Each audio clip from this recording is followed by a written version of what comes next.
Good morning, bright and early.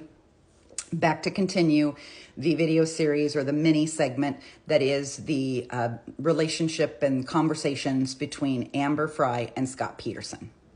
Before I begin, I have three, I'm not going to call them corrections, I think they're clarifications, because as I'm reading through the court documents and the transcripts and the testimony, I'm finding conflicting things. And so just in fairness, let's talk through them.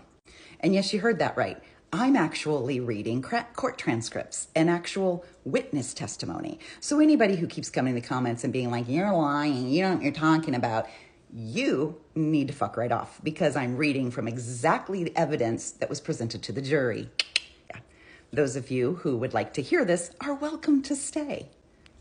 Now, here's conflict number one. I had said in a previous video that Scott and Amber met, their first date was November 20th. And then there's that period the next day. So they spent the night together. So between November 21st and November 24th, which is really we're leading up to Thanksgiving. It was submitted into court by a Detective Jacobson that in those 5 days, they spoke 5 times. And all total, it was more than 40 minutes. However, also submitted into the evidence are their phone records, because this was back when you got a list of on paper, mailed to your home, a list of every single call that you made. And so you can look at their phone records, which were subpoenaed from the phone companies, and you can see where their numbers are and where they called each other. And it looks like during November 21st to November 24th, according to the phone records, there was one call. It was made by Amber to Scott for 18 minutes on November 24th. So there's conflicting information. You've got a phone record that only shows their numbers calling each other once for 18 minutes, but you've got a detective up on the stand saying they talked 5 times for 40 minutes. The reason this is important is because the prosecution made a case based on Scott was obsessed with Amber. So the amount of calls and who called who becomes really important in their case. The prosecutor, D'Stasio, said both in his opening statement and his closing statement that Scott was obsessed with Amber. So the call records and who called who becomes very important. So there's your first clarification. I do not know if it's the phone records. I can't believe the phone records are inaccurate. The police say there was 5 phone calls. However, there could have been a call maybe from a payphone or another landline or something that the number's not recognized. So that's possible as well. There's the conflict. The second one, I talked about Christmas Day. I talked about that they kind of called each other in the morning, and Scott said he'd call her back, and then the uncle got involved, and the uncle told, Sean's uncle that is, got involved and called Scott on Amber's behalf. I've got a clarification of this just so you know. So on December 25th, Amber called Scott twice, then Scott called back once. Then Amber called Scott 2 more times, and then the uncle called, and then Scott called back. So that is the series of calls. Again, not sure it matters. I just want to make sure that I'm telling the story as it happened. And the third one, which was on December 26th, it just said in the transcript that Amber called Scott 14 times. It really wasn't detailed. But I went back and double checked, and how it worked was on the 26th of December, Amber called Scott 5 times, then Scott called back. Then Amber called 9 more times, and Scott called back. So she did call 14, he called back twice, but it was kind of broken into these chunks.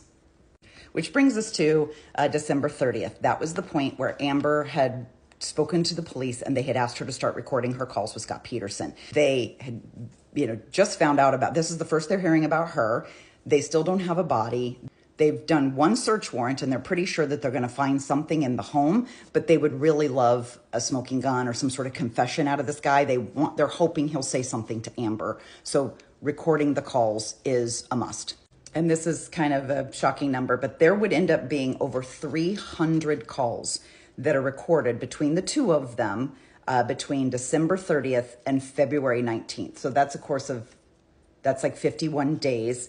And that's 300 calls. Now, keep in mind, because again, the case is there an obsession? It's printed widely that Amber made 2/3 of those calls. And I think that's deliberate because she's working, A, on behalf of the police, trying to get some answers, but B, she probably wants some answers for herself. So it makes sense that she's doing the bulk of the calling. I will also list the disclaimer that this was back when the kind of the early days of cell phones, and they sucked. So you could be driving down the road and drop a call and then have to call somebody back. There's plenty of times you didn't get a signal. They were not like they are today, where they were more streamlined and small and you could slip it in your pocket. Oftentimes they were bigger. They had buttons you had to push, so there's really no butt dials. A lot of times they were flip phones. So a lot of people they had them in their cars when they went places, or they threw them in their purse, but you didn't have it constantly on you a lot like you had it today. So of these 300 calls, I would say maybe they talked to each other probably 100 times. I'm going to document 56 of them, and I'm going to go pretty quick. Now, there was one recording that was admitted into evidence before the police started asking Amber to record. So back on December 16th, Amber actually had a leftover voice message that Scott left her that she hadn't deleted, but it was less than 30 seconds. It came in 12:16 at 5:42 p.m. And it's very benign. It's like, hey, it's Scott. I'm on my way to the gym. Call you later. It's just nothing, but they put it into the case to show that after their last date on the 14th, that he was still trying to maintain contact with her. Now on December 30th, and I apologize, I'm looking at notes, Amber called Scott 5 times for 12 minutes total. Scott called her 2 times, and those were each less than a minute, but I've got calls I want to document. On December 30th at 5:01 p.m., this is People's Exhibit 196 A and B. This is one, we've all heard this recording. This is one that was played in court. And it's a really bad connection. It's very short. Scott says, it's 2 o'clock here, because he's faking like he's in Europe. They have a very bad connection. There's a lot of, hello, hello, can you hear me? Can you hear me? And then the call's disconnected.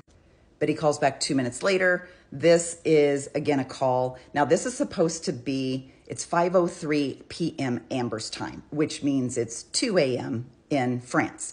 This is the one where he's claiming to be in Normandy, and he says, I will be in Paris tomorrow. Again, this call's less than a minute. It's just very, hi, yep, I'm in Normandy. Yeah, we're going to go to Paris tomorrow. Oh, hello, hello, are you there? Are you there? The call goes dead. Now, the next day, which is December 31st, these are the ones that caused quite a bit of controversy, and these are the ones that are repeatedly played everywhere. On December 31st, New Year's Eve, this is the day that they are having a candlelight vigil for Lacey. The vigil starts at 4:30 p.m., so it's really important to remember that as I'm going through these call logs. On that day, there are 6 calls between Amber and Scott, and they last for a total of 15 minutes over the 6 calls. There were 3 calls back and forth between them early in the morning. However, as we get closer to that 4:30 p.m. vigil start time, here's what happens. Amber calls Scott at 3 p.m. Now, just for the record, it has been printed. I'm reading from multiple sources. The police and Amber knew that day that there was a candlelight vigil. Amber calls Scott at 3 p.m., but he does not pick up. It's a missed call. Scott calls her back at 3:05 p.m., probably just needed to go find a quiet place to talk to her. This is People's Exhibit 195D and 196D. This is the Eiffel Tower call. So this call is also, it's less, you've heard it, it's less than a minute. I'm at the Eiffel Tower, there's quite a crowd, because it's 3:05 Amber's time, which means it's 12:05 Paris time.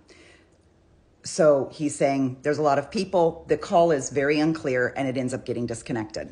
He calls her back at 4:18 with the vigil starting at 4:30. He calls her back at 4:18.